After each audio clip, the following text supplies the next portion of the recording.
Shalom teman-teman semua. Perkenalkan kami dari kelompok teknologi pendidikan. Kali ini kami akan menginjilkan firman Tuhan di era digital. Sebelum itu, perkenalkan saya Peringati Hulu dengan NIM 2511021002. Shalom semuanya. Perkenalkan, nama saya Gisela Aurelivia Menalu dengan NIM 2511021027. Bahura dengan NIM 2511021025. Nama saya Abraham Vincent Nainggolan dengan NIM 2511021019.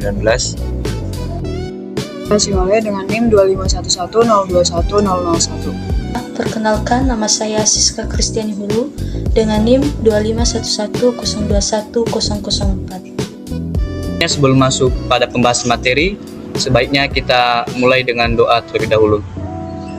Tuhan Yesus, terima kasih atas kasih dan anugerah-Mu kepada kami, sehingga pada saat ini kami akan membuat Tuhan video untuk pembahasan materi tentang penginjilan melalui media sosial, yang dasar firman Tuhannya terambil dari Matius pasal 28 ayat 19 sampai 20. Berkati kami supaya dapat menyampaikan materi ini, sehingga materi yang kami sampaikan ini dapat diterima oleh orang banyak dan menjadi berkat, sehingga kami menggunakan media sosial sebagai tempat untuk memuliakan Tuhan, bukan untuk menjatuhkan ataupun menggunakannya untuk kesenangan duniawi Tuhan. Terima kasih, inilah kami akan memulaikan pembahasan materi ini. Engkau jaga serta lindungi kami.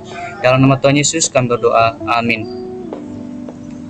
Nah, selanjutnya saya akan menjelaskan tentang amanat agung di dunia digital. Yesus memerintahkan kita untuk memberitakan Injil kepada semua bangsa. Hari ini, kita bisa melakukannya dari genggaman tangan kita. Media sosial merupakan mimbar modern, tempat di mana kita dapat membagikan firman Tuhan kepada ribuan orang yang mungkin belum mengenal Kristus. Kisah Para Rasul 1 ayat 8 berkata, "Kamu akan menerima kuasa kalau Roh Kudus turun ke atas kamu, dan kamu akan menjadi saksiku sampai ke ujung bumi." Ujung bumi itu kini mencakup dunia maya.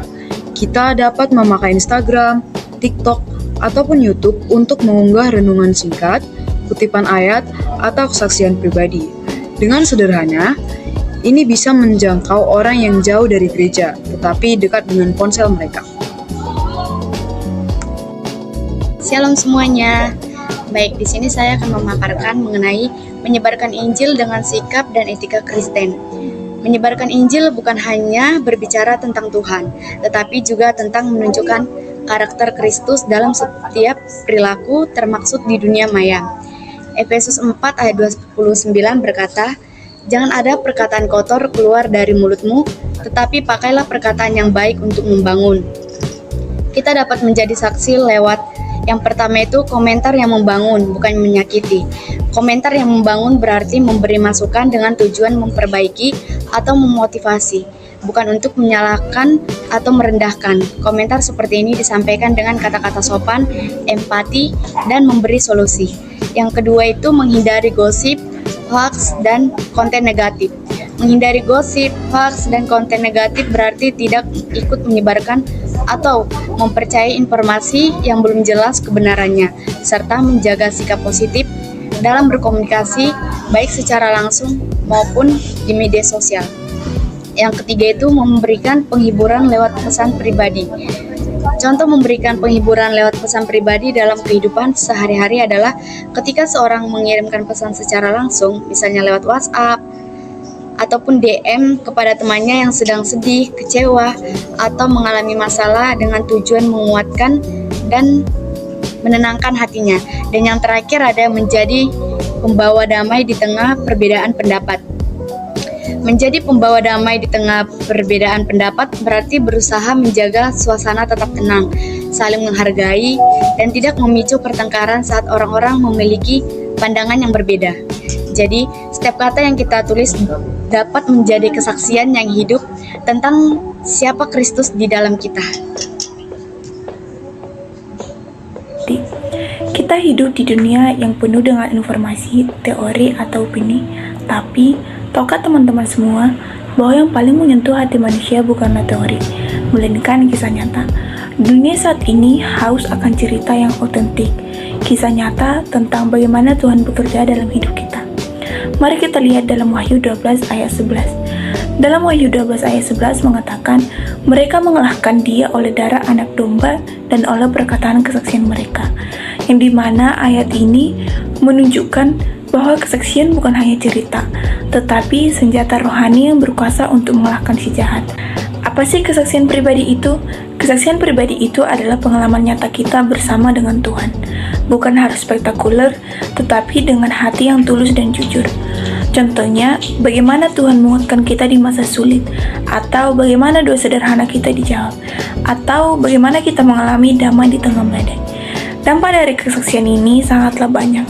Di antaranya seperti, satu kesaksian bisa mengubah hidup seseorang. Satu postingan yang kita bagikan di media sosial bisa menyentuh hati ribuan banyak orang. Atau bahkan kesaksian kita bisa menjadi jawaban doa dari orang lain. Saya akan memaparkan materi tentang aplikasi dalam kehidupan sehari-hari. Yang pertama, gunakan media sosial dengan tujuan ilahi. Sebelum kita memposting sesuatu, mari kita tanyakan kepada diri kita, apakah postingan ini memuliakan Tuhan dan membangun orang lain, atau hal sebaliknya. Mari kita mulai dari hal kecil, misalnya pertama bagikan ayat firman Tuhan dan refleksi singkat, tulis caption penuh pengharapan, ataupun ucapan kata berkat kepada teman yang sedang berjuang. Setiap unggahan kita bisa menjadi benih rohani bagi orang lain yang Tuhan pakai untuk menjamah hati seseorang. Yang kedua yaitu, jadilah terang dan garam dunia di dunia maya. Yesus berkata, kamu adalah terang dunia, terang tidak berdebat untuk bersinar, ia hanya bersinar. Mari kita tunjukkan kasih dan kesabaran dalam setiap komentar dan interaksi. Jangan balas kebencian dengan kebencian, tapi jawab dengan kasih. Dengan begitu, orang lain dapat melihat Yesus melalui sikap dan perkataan kita di dunia digital. Baik, untuk selanjutnya dengan membangun komunitas digital rohani yang positif. Di tengah dunia digital yang begitu luas, penting bagi kita untuk memiliki komunitas rohani yang saling menguatkan. Bergabunglah dalam komunitas rohani online, baik itu di media sosial, grup WhatsApp, Telegram, atau platform lain yang memiliki tujuan untuk saling membangun dalam iman.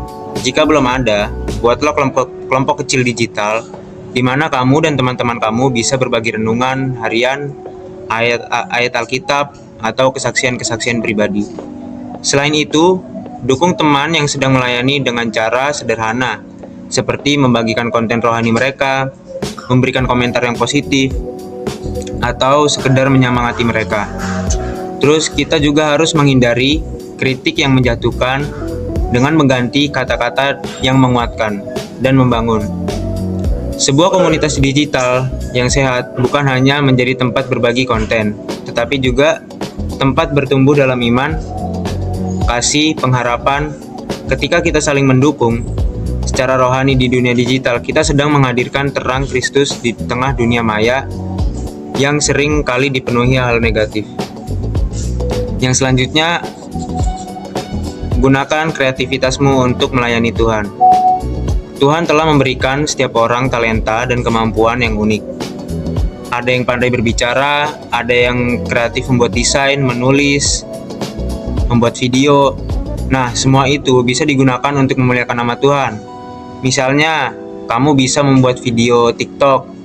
Nah, kamu membuat video rohani TikTok yang berisi renungan singkat, kata motivasi berdasarkan firman Tuhan, atau kesaksian hidupmu tentang kebaikan Tuhan.